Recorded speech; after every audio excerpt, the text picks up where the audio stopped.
he was beaten with a rope, a 3 foot length of rope. He loved football. He was really into soccer. Yeah. And they wouldn't let him play that.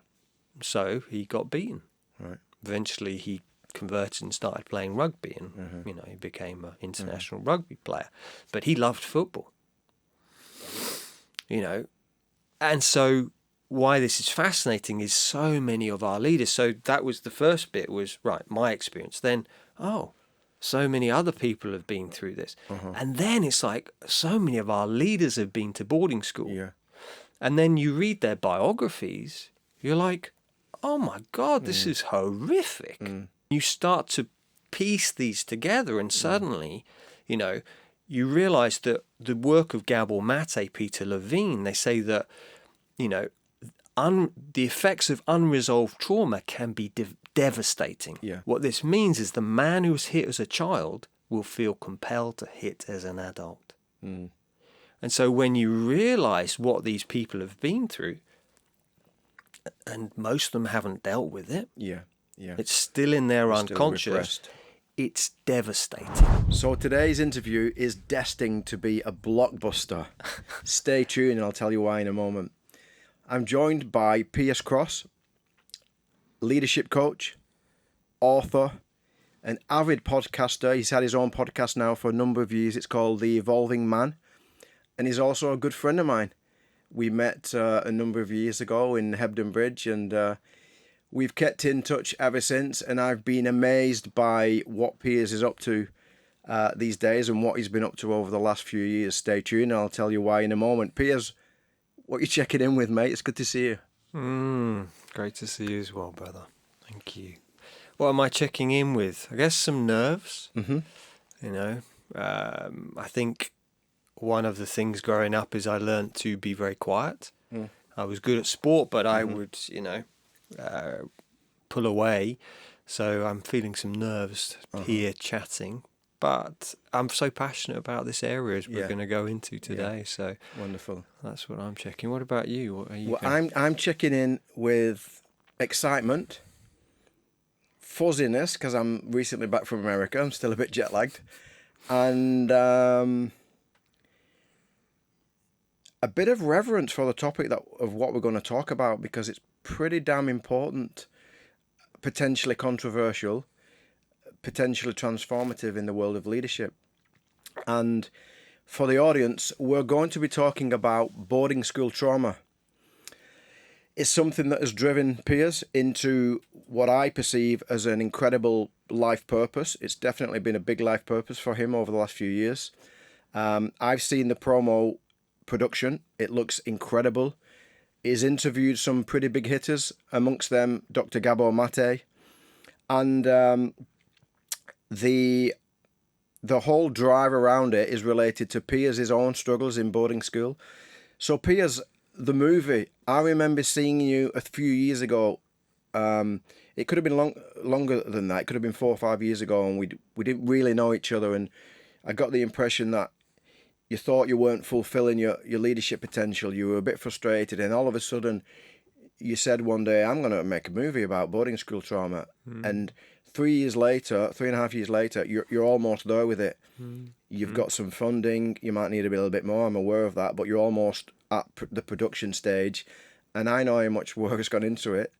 And I know it's something that you're excited about, but something that's also uncovered some of your own pain in your life.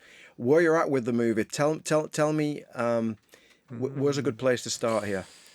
Yeah, so I think, as I was sharing before we began, it's that idea of the string. So you imagine a big ship arriving in harbour, and you've got this big rope which needs to be tethered. But how do you get it over the other side? And you begin with firing a piece of string over the other side, and you pull the string, and then it comes to a small piece of rope. Then you pull that rope, then you get the next bit of rope, and eventually you get this big piece of rope. And so it begins with really my journey at school. And so I went to boarding school from age 11 through till 18. And on the surface, I was seen as a success. So I was good at football. I was in the first 15 rugby. I was captain of athletics. I was in a rock band. And on the surface, it was like, oh, he's a success.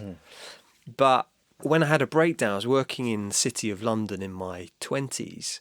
I was working in the financial sector. I'd spent some time in Paris working, worked in London. And I started to basically fall apart. I started to think I was going insane. And I eventually came across the work of Nick Duffel and the book, The Making of Them.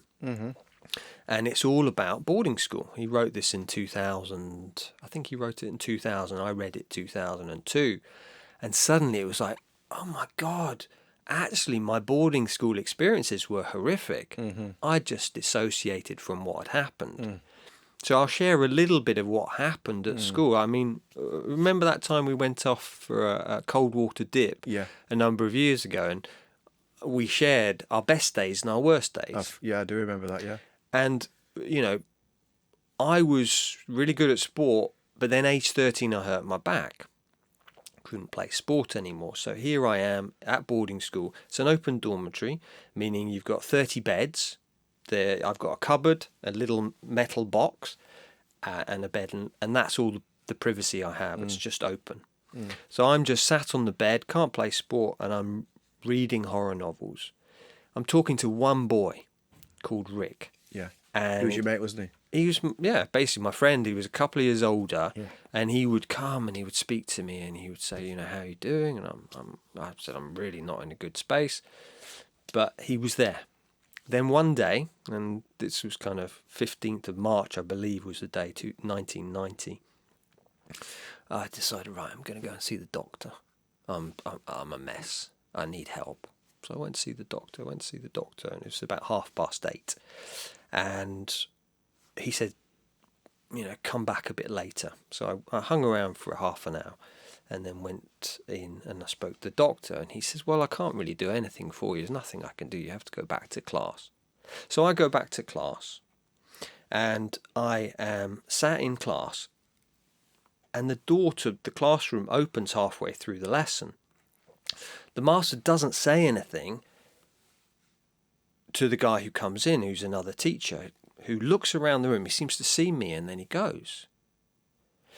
And I'm like, oh, what's that about? That seems very strange. Usually a master would say hello. About an hour or two later, the chapel bell starts to ring. It rings and it rings. It never rings during the day. And we get called into this chapel, and we're sat there. And the headmaster walks in and he says, I've got some really sad news. The boy Rick has committed suicide. And I only pieced it together a few years later, but the teacher, you know, I'd left the doctor's office about 9 o'clock, and that's when my friend committed suicide. He jumped in front of the train. So they thought it was me who had jumped. Right. And so, yeah. So after that, it was tough. It was tough. Suddenly, the school kind of was like, in those days, how do you deal with grief? You try and suppress it. So we went quite feral. So we were told as the boys to go and see the chaplain, the priest.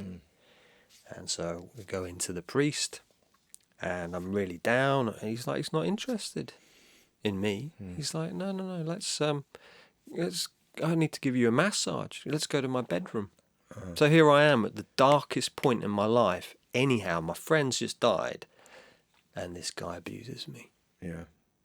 And so that for me is like the catalyst. It's like, you know, and so that all started to come to the surface.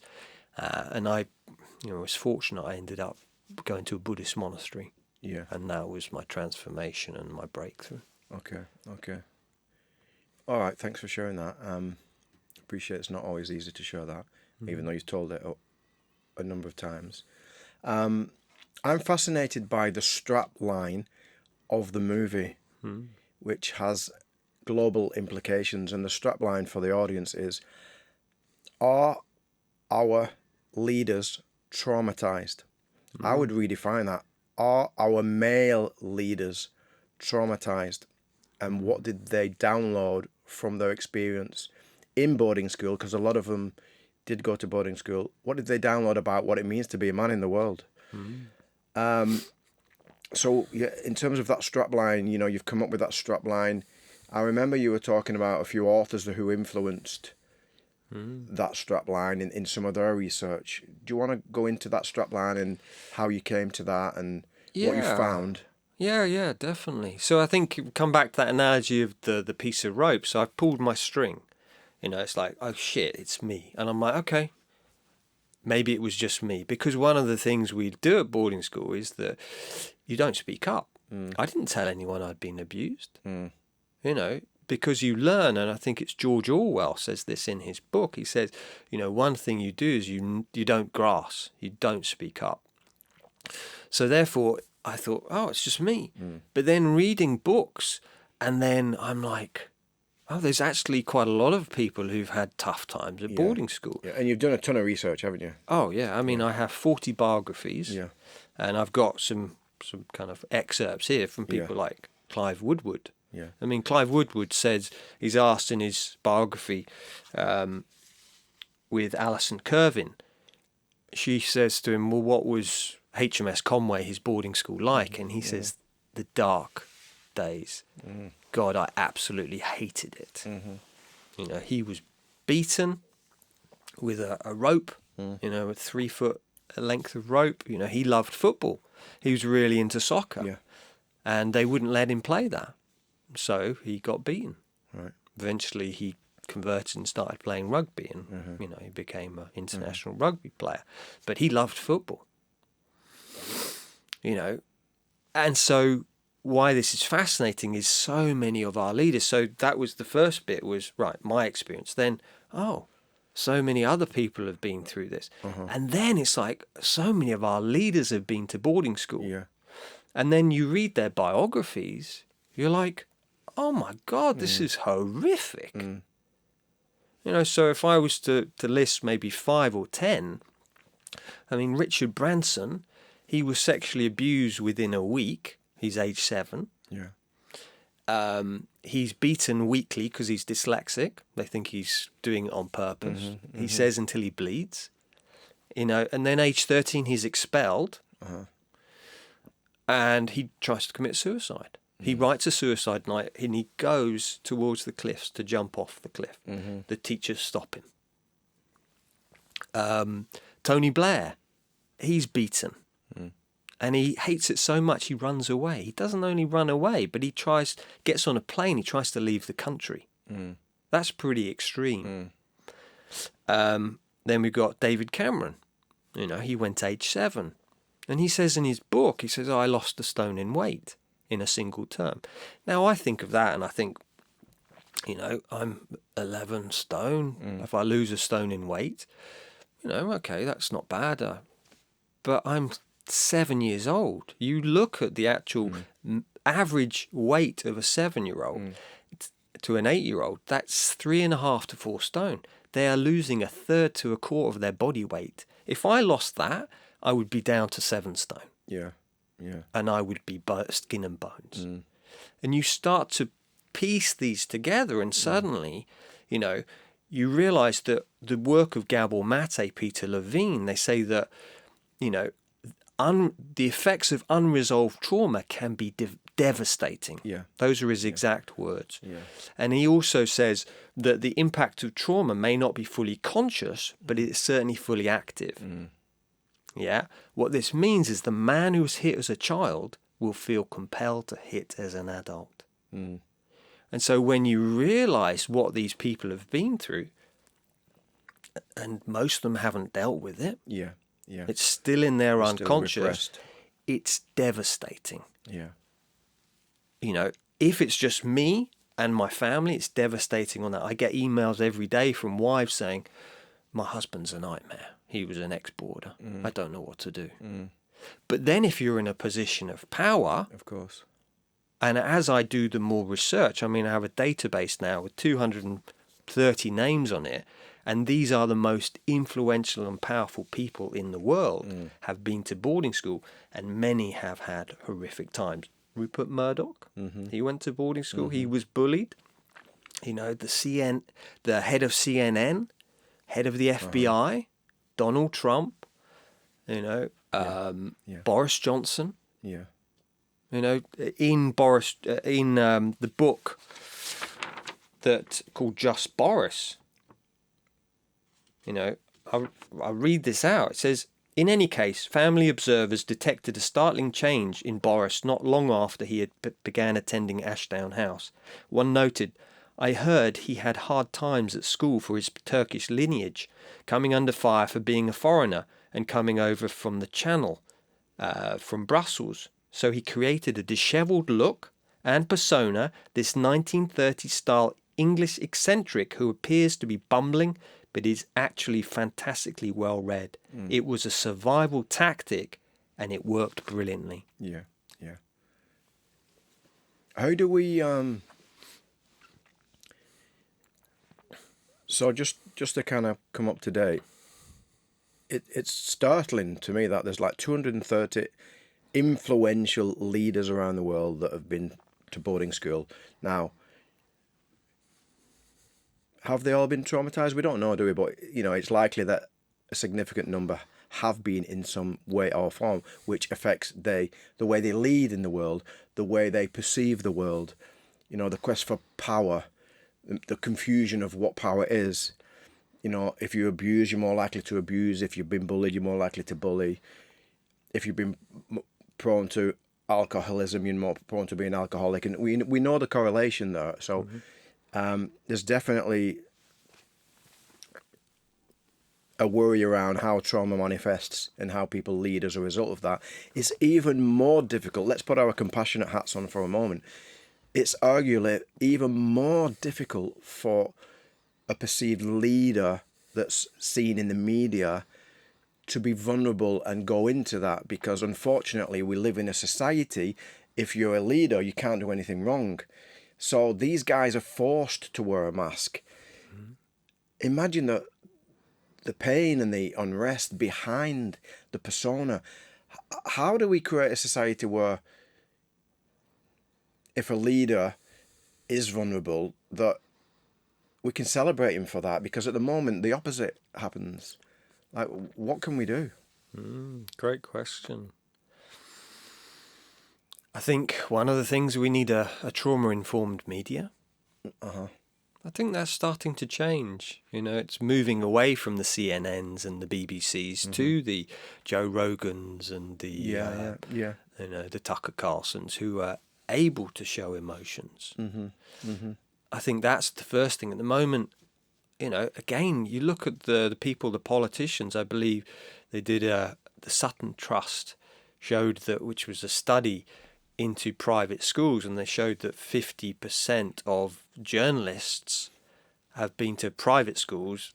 They don't disaggregate, so it's 7% of the UK's population have been to private school, and 1% go to boarding school. For me, it's not so much the private school, it's not an issue, because you go home. But the 1% who go away from home, that's the trauma. It's the dislocation. People say we've got flexi boarding, things have changed now. No, you're still spending 2 to 3 days away from home. And, you know, I think what do we do is we have to model it as well, as men. You know, on your podcast, having people share their stories and go, I hurt. You know, it's deeply affected me, this experience. Yes, I've made it in my passion, but I'm still a real work in progress. Of course. You know, and I think it's that modelling of that vulnerability rather than, you know, and then, so if we look, Piers Morgan, he was at boarding school. You know, Jeremy Clarkson, he went to boarding school. I mean, Jeremy Clarkson, he kind of brushed it to one side, but he wrote a piece in the Times, and I've got it, I think, in this folder here. Basically, the kids used to throw him in cold bath every half an hour. They defecated in his tuck box. They stuck his records together, you know, and he was beaten regularly. Yeah. And so when you start to scratch the surface, I agree, not everybody is traumatized. In my clinical work, I've worked with hundreds of ex-boarders, is it's probably 5 to 10% do well. But even that 5 to 10%, they still have to survive. Like he's got here, he's got a survival tactic. And the psychology of that is Nick Duffel in his work is the strategic survival personality. You have to put a mask on in order to survive. Problem is, once you leave these schools, you don't take the mask down. So you become a masked man. Which it's too painful to take the mask off, right, without support. It is. And especially if you feel you're all alone. Yeah. I'm the only one. I mean, I've heard stories of guys, had horrific times. And they didn't realise they were not the only, there were other peoples in the boarding house who were going through a similar thing. Yeah. But because you didn't speak up. Yeah. It's like my school. It turns out there's so many people have been sexually abused. Yeah. Yeah. It's the average age after you've been abused to when you actually you tell the police or you speak up is 28 years. Yeah. Yeah. So what can we do? I think one is educate. It's really driven by parents. We need to educate the parents that this is not a good thing for your child. This might give them, mental capacity, might get them into a university, but I see them in their 30s, in their 40s, in their 50s. They start to fall apart at that time. And you've mentioned common anxiety. Johnny Wilkinson, you read his story. He struggled with anxiety. Yeah. And he was at boarding school with my sister. Yeah. You've got perfectionism. You have workaholism, addiction, struggle in intimate relationships, struggle with emotions. And why this is important in leadership is that, Professor Antonio Damasio said you cannot make good decisions without emotional information. If you've learned to dissociate, you cannot make a good decision. And Will Hutton, an economist, he shows that the conservatives over a period of last few hundred years have consistently made poor decisions. It's just short term because that's all their brain can deal with. Yeah. Yeah. Interesting. It's interesting. You gave a couple of rugby examples earlier. Because as you know, I've worked in rugby for 30 years at a high level, and it's also interesting hearing you talk earlier about some of the barbaric behaviour, defecating in the bath, and I've seen, and unfortunately, I still occasionally see some barbaric initiations within rugby. I still see it. Now I know where the origins of that come from. Where did rugby begin? In boarding school. And it's fucking barbaric. Some of what the stuff that I've seen, and I'm going to speak it. I've seen new caps in rugby teams strapped to a chair, stripped naked. The players are pissing on him, shaving his head, and drawing on him. It's fucking barbaric. That is traumatic. And the guy smiles because he has to. And it's seen as an initiation because initiation doesn't really exist anymore, unfortunately.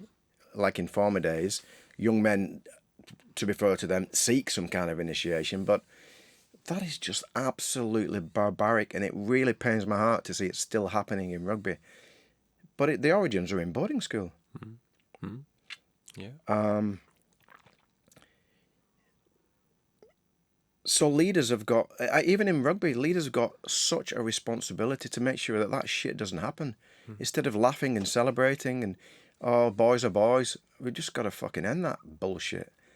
Cannot happen anymore, but it does. And again, it's an elephant in the room. Nobody speaks about it. I'm going to be speaking about that a lot more soon, with reference to professional rugby. I want to ask a question, Piers. Of course, not everybody is traumatized that goes to boarding school. We know that, but there'll be a lot of people listening to this and they think, boarding school trauma? I've never even heard of that before. What does that mean? It's like it's an elephant in the room, isn't it? Like, how long has this been brushed under the carpet? When was the origins of boarding school? You know, Okay, so boarding schools have been around since 597, wow. 597 is when the first school, and originally it was to train choristers, so they would be in a boarding house next to the chapel, the church. And then it became a place, I think it was William of Wykeham in about the 14th, 15th century, set up Winchester, and the idea was to educate the poor. But then what happened was Winchester had a connection with Oxford and Cambridge, so they were sending their children on to Oxford and Cambridge, and the wealthy were like, oh, we want a part of that. So they started to send their children to these schools, and then you had Eton start. My school started up as well around that time, the 14th, 15th century, and and then it became about wealth and power, and if you look, for example, it's changed now, the figures, but originally the chance of you getting into Oxford and Cambridge from a state school was 1 in 2,000. 1 in 2,000 people. Okay, so in his book, Robert Cake writes in Posh Boys, he says it's the equivalent of Bono. That is the same odds for him becoming Pope. To put that into context, if you've gone to a public school or a boarding school, it's 1 in 20. Let's see, 1 in 20, 1 in 2,000. Yeah. So, yeah, how long has it been swept under the carpet? So, Nick Duffel in 1989 started to run workshops for ex-boarders, and he started to, called them boarding school survivors. It was a bit provocative, because, well, you've had to survive. And so suddenly people were like, oh my God, yeah, this experience of boarding school was traumatic. It was difficult. Then he wrote the book in 2000, The Making of Them. There's also a documentary he was in kind of part of in 1994 by the same name, The Making of Them, which was at the same boarding school that Charles Spencer was at. Then 2004, Joy Shavarian, who wrote the book Boarding School Syndrome. Right. She wrote a paper, 2004. She wrote her book in about 2014. And more people have started to write about their experiences. Yeah. So how long has it been brushed under the carpet? So, we've known about it since the 90s, that it is a thing. Most people don't hear about it because I was on a call yesterday with some of the leading voices in the movement against boarding schools. And they're saying, we've normalised it, boarding school. And actually, one of the participants was saying, no, actually, we've not normalised, we've idealised it. We think that it is incredible. And on one level, yes, the facilities are great.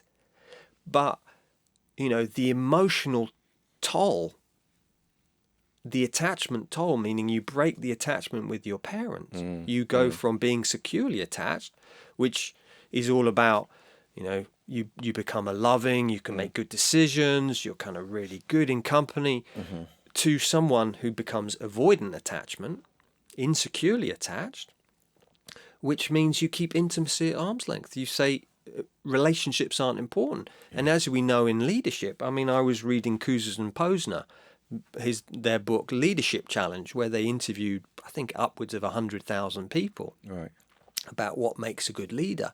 And they said the secret, I wrote the words down, the best kept secret of successful leaders is love. But you learn in these schools to squash that love down. Love is not there. You're cut off. It's like, no, relationships are not important. Interesting. And therefore, for me, it does not set you up to be a great leader. Yeah, so I can give you 5 powerful reasons why that is, that they don't make good leaders. The first one is love. Cousins and Posner, they say the secret, best kept secret is to kind of is love. You know, I can think about some leaders that I'm working with, and they are the most loving men I've ever met in my life. Go on, the second one. second one is to do with emotions. I've mentioned this before. You know, this is Professor Antonio Damasio. This comes from the work of Nick Duffel, showing that you cannot make good decisions without emotional information. Yeah. You've suppressed that at these schools. Yeah. You know. Then the third one is it's to do with attachment. You cannot grow a flexible brain if you've not had good attachment growing up. You've not had your parents around. You know. Yeah. So straight away, to be a good leader, you need to be flexible. Should we do this one? Should we do that? And we often don't see that in our leaders in this country politically. This is the way we do it. We can't change. But actually, you need flexibility. The next one is, this one is from Stephen Porges. When we've had to shut our hearts down, you can't interpret facial signals. You can't read people. Yeah. And you could see this with John Major. Most people were like, I didn't like him as a leader. He wasn't an ex-border. He had a really good connection with Helmut Kohl. He managed to transition us into Europe because of that relationship. You saw David Cameron or Boris Johnson in Europe. If you looked at them on stage, they're all on their own. They don't know how to make connection. They don't know. They can't get that emotional information.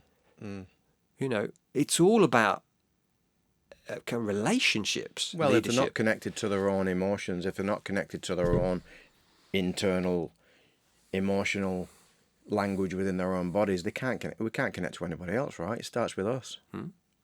What's number 5? Number 5 is to do with we can't see the big picture. So this is Ian McGilchrist's work. I like him.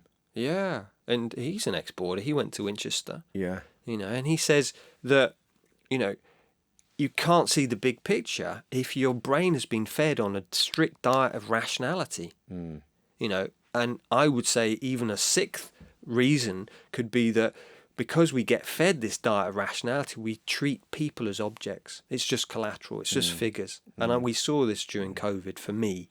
And if I look at the 3 people who were advising on COVID, you had Boris Johnson, he went boarding school age 11. Yeah. You had Chris Whitty, who went to boarding school age 8 or 9, and his parents lived in Africa. His father was killed when he was about 18. Wow. And then you've got Patrick Vallance, who was at Truro. He was at a public school. I don't know if he boarded. But you've got 3 people there who are advising us, Yeah. who have, you know, they can't think flexibly. Yeah. They've got no emotional connection. Yeah. Suddenly it's like, oh my God. Yeah. And the shit's got to be invulnerable. Exactly. Yeah. Yeah. Yeah. And therefore, on a psychological level, if you learn to hate the vulnerable in yourself, you're going to hate the vulnerable in society. Of course. Let's cut social housing. Let's cut this. They're the bad people. Yeah.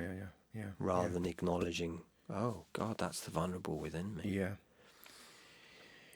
And I'm aware that I've seen you behind the scenes. So much work's gone into researching and filming the movie and the different components of the movie. And you've interviewed some pivotal figures as well. Could you talk about some of the significant people that you've interviewed in this field and how that's going to help the documentary? Yeah. So we've interviewed Gabor Mate. Yeah, who's the king of trauma really these days, isn't he? Yeah. Border. Yeah. He's kind of fascinating guy. I mean, with a real synchronicity being able to interview him. What was that like? Yeah, it was incredible. Again, it's like being in that magic. It's like going to his event up in Scotland last year, and I took my book. Yeah. And it's kind of leafed with loads of notes and post-it notes in it, and it's like, and I took it up to be signed. Yeah. And he looked at it and he says, "Wow, you've read that?" And I said, "Yeah. I'm making a documentary about trauma-infused politics." And he's like, "Wow, that sounds amazing." And I said, "Well, I would love you to be in it." He says, "Well, email me." Oh, good on you. Good on you. And he said, "Right, well, here's my email address." And so he got his phone out and he gave us his email address and we messaged him. We said, "We're interviewing people tomorrow. in the hotel he was staying in. Mm. And he said, I can't do tomorrow, I can do Thursday, which was 4 days later. So we interviewed him. So it was incredible. I was very nervous. Yeah. You know, it was Smart guy, isn't a really smart guy. You know, and he talks a lot about trauma in his book, The Myth of Normal. Yeah. He talks about Boris Johnson, about Tony Blair, Donald Trump, you know, all of which are ex-boarders. Yeah. You know, and then he talks about Hillary Clinton being traumatized as a young girl.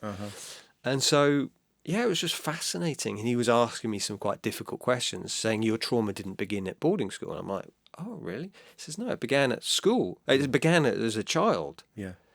Because why didn't you tell your parents what was going on? Because, I don't trust them. You know, and that's that avoidant attachment. It's like, right, I've broken the attachment. I don't trust them. So meeting with Gabor was amazing. We did a retreat as well for part of it. Wow. So we did a 4-day retreat, and we filmed the retreat. Yeah. And then we took 10 ex-boarder. I was one of the boarders. And we had a couple, Hugh and Debbie, who were kind of running the Yeah, I've retreat. worked with those incredible therapists, Yeah, amazing people. And so Thursday, Friday, Saturday, Sunday, and just led us into, right, what was the impact? What happened for you at boarding school? And some horrific stories came forward from people. Yeah. And then, well, how do we heal? Yeah. And the importance of creativity, of movement, of tears, of, you know, we did a little piece around parents. You know, actually speaking, imagining we're speaking to our parents. And it's deep work, isn't it? Oh, yeah. I mean, I was in tears a lot of that retreat. What I love about Gabor Mate, or what I'm telling myself based on what I've seen, is that he's smart as fuck, but a huge number of people seem to really, really love him because he's vulnerable, because he shows his heart,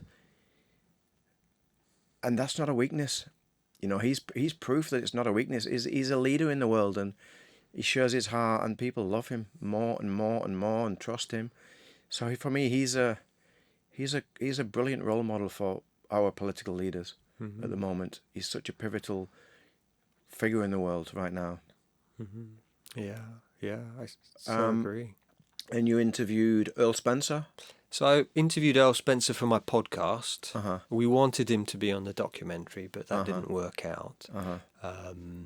So we've interviewed S.I. Martin, who's a historian, and he talks about slavery, about the history of boarding schools, and that link between, you know, so many of the slavers were channeling their money into, and there was an article last year, into Eton, into my school, into other of the boarding schools. You know, as I shared before we began, you know, one of the main slavers was at my boarding school, and he became a governor. So the money's channeled in. So we spoke to S.I. Martin, we've spoken to Martin Lloyd Elliott, who's a leadership expert, who's worked with many of the politicians, you know, so we spoke to him. Spoken to Zena Mee, who's a former Cranfield professor, who's kind of specialised in leadership. Spoken to Nick Duffel, George Shavarian, you know, lots of different people to just bring a tapestry of, well, what is the impact on the child? Then what's the impact on the adult? And then if they're in positions of leadership, well, how's that going to affect everyone else around? You know, and one person we spoke to is Dr. Suzanne Zedike, who's a developmental psychologist specialising in working with children. And she says, you know, if you learn in these schools to become independent, you know, but actually she's saying we're dependent on the earth. You learn to survive, right? You learn to survive because no one else is going to fulfill any of my needs. I've got to get it all from within. But how might that affect the earth? Yeah. If we think I'm totally independent, I can just... Yeah, Mr. Independent, the hero complex. Yeah, I can just keep taking and taking and taking without being dependent, going, no, it's a give and receive, as we know in relationships. Yeah. It's all about giving. Yeah. And in these environments, we learn just to take. Yeah, It's about me. and to control every aspect of life from the time we wake up until the time we go to bed. Yeah, because that's the structure of a school day. So I'd get up at 7 and breakfast 7:30, timetabled all the way till 9:30, lights out.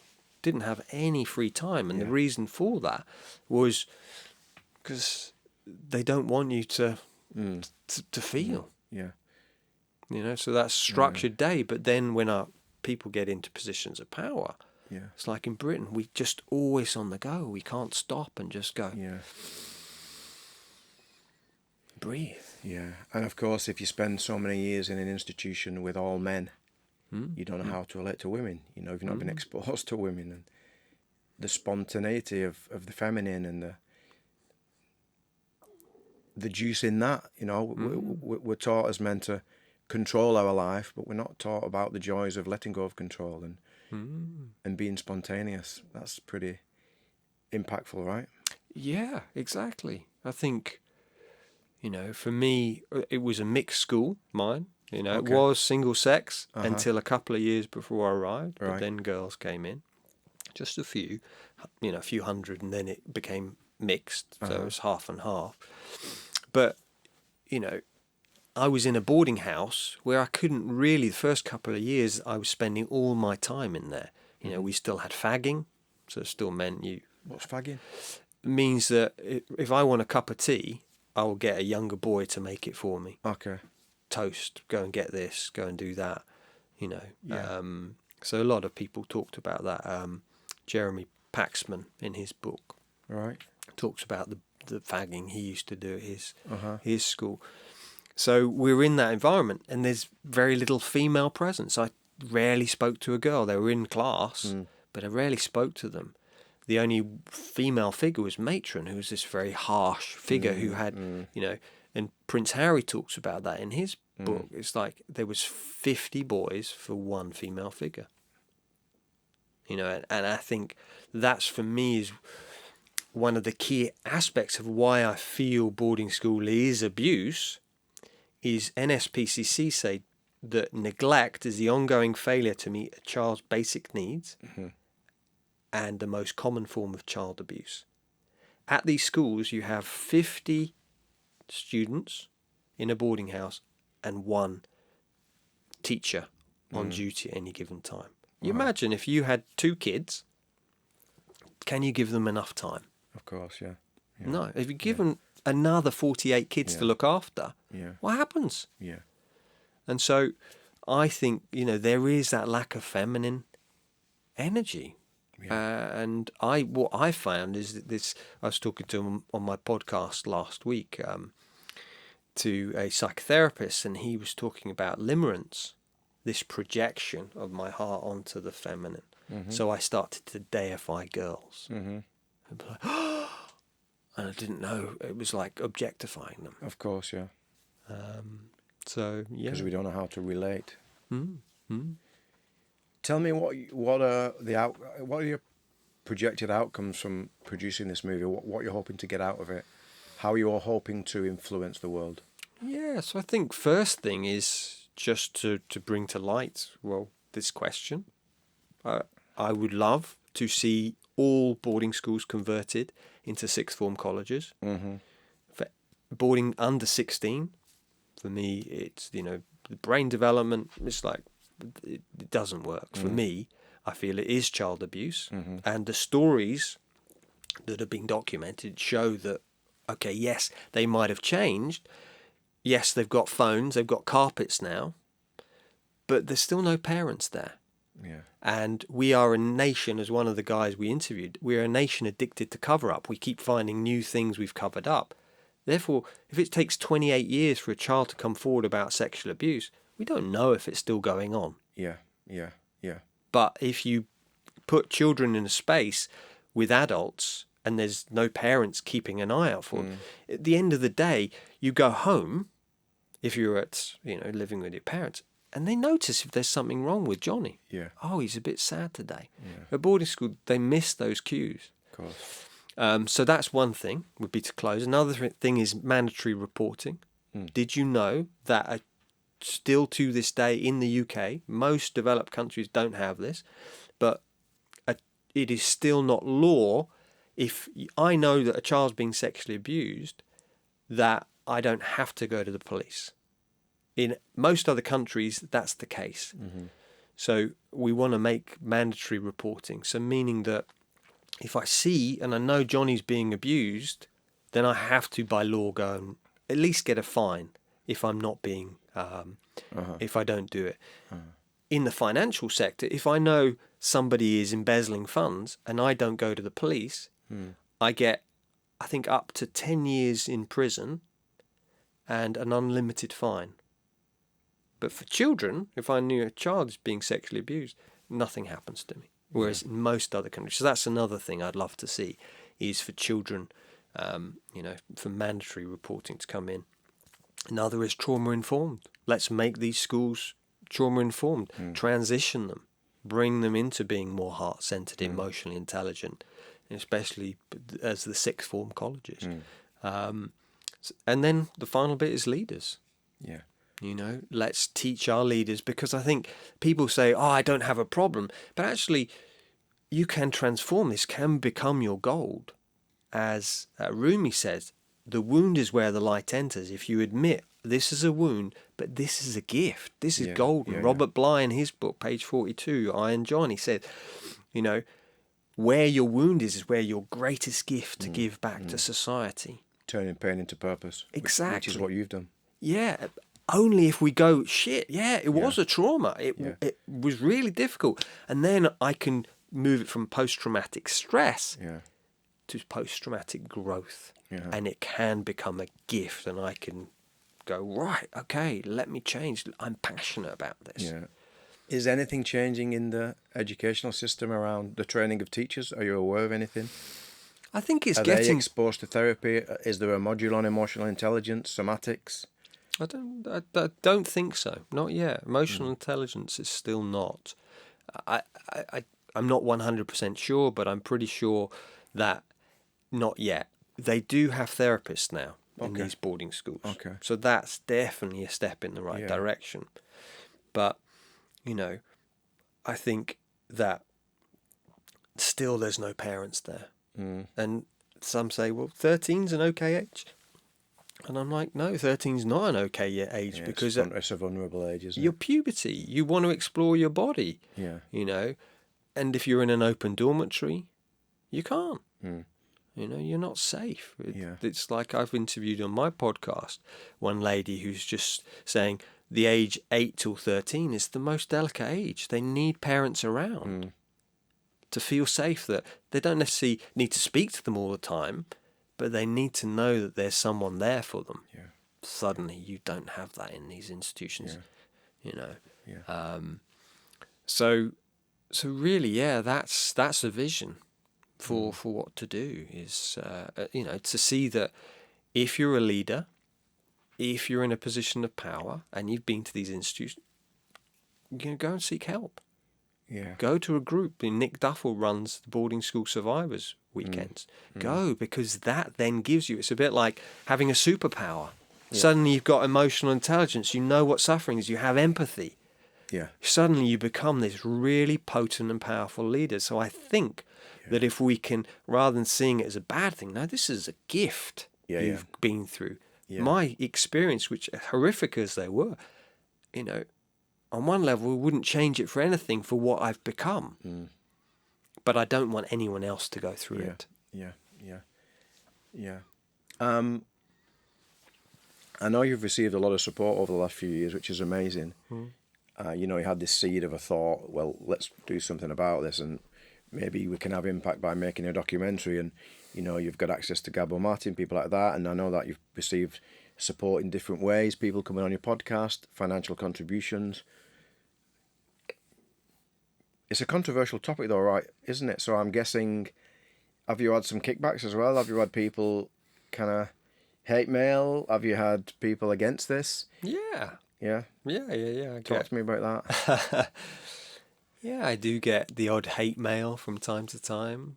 You know, it's not often, to be honest. It's a bit like when I was speaking to Charles Spencer. You know, he said in his book that he, as he was writing it, he was called a class traitor. You know, I've heard other men Wow. speak about you a class traitor if you speak up about it. Wow. And I said, well, have you had that since the book's come out? And he says, no, not at all. People have been so supportive Interesting. about it. But I think sometimes, you know, we can get lost in, oh, well, I wasn't abused in boarding school. Yeah, but you were neglected. And I think the research now, which again, this is important to realize, is that they're showing that neglect is even more damaging to the developing child and its brain than acute abuse. Yeah. So if you say, oh, I wasn't sexually abused. No, but you were neglected. Yeah. You were just left alone to fend for yourself. David Cameron says in his book they were given boiler suits and just left to play. He says, I'm surprised no one drowned. Yeah. You know, neglect is, the food was terrible. You know, King Charles, you know, he snored at night in the dormitory. He was beaten on the head. He couldn't sleep. He says it's absolute hell. This is a neglect. And so, yeah, I just think that, you know, we need to bring awareness to this. So have I had any hate mail from it?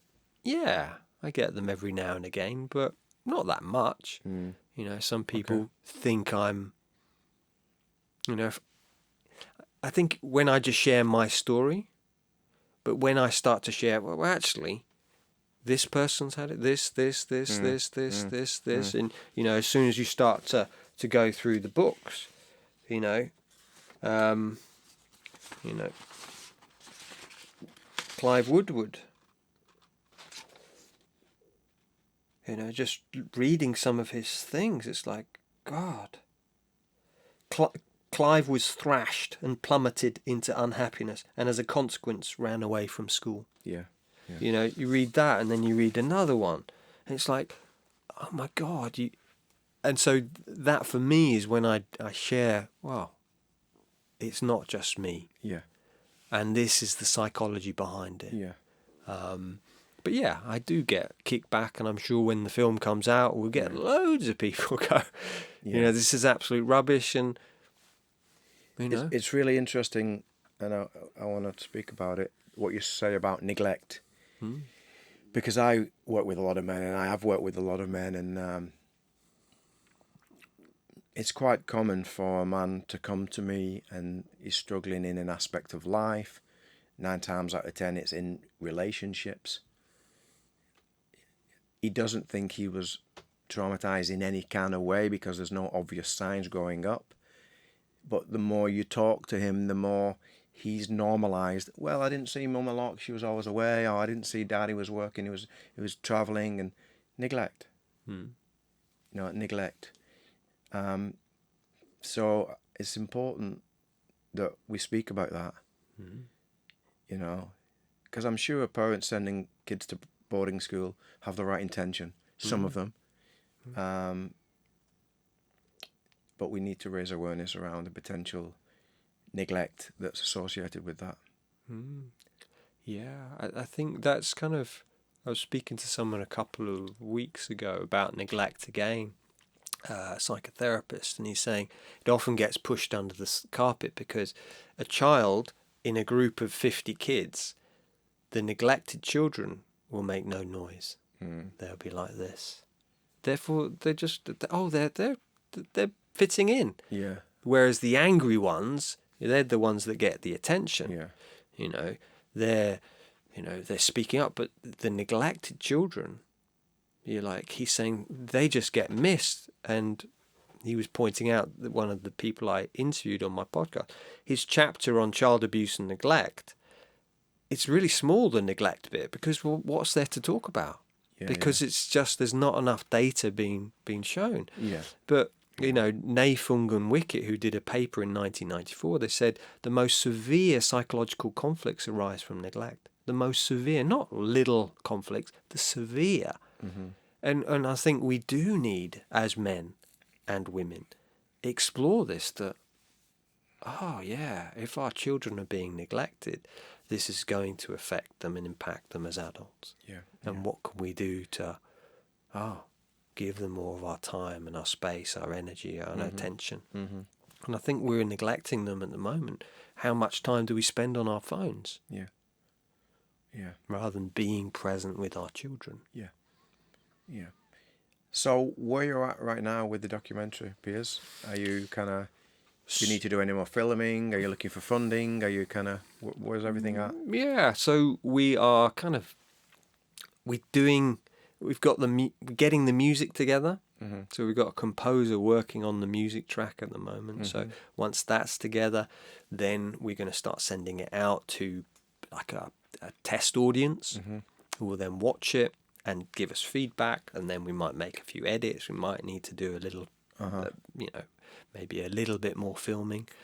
But essentially, we were hoping Christmas time we might get it out there. But I think now it's now end of October. I think. Yeah. It's going to be more March time that we'll get out there. Is there anywhere digital where people can find more information?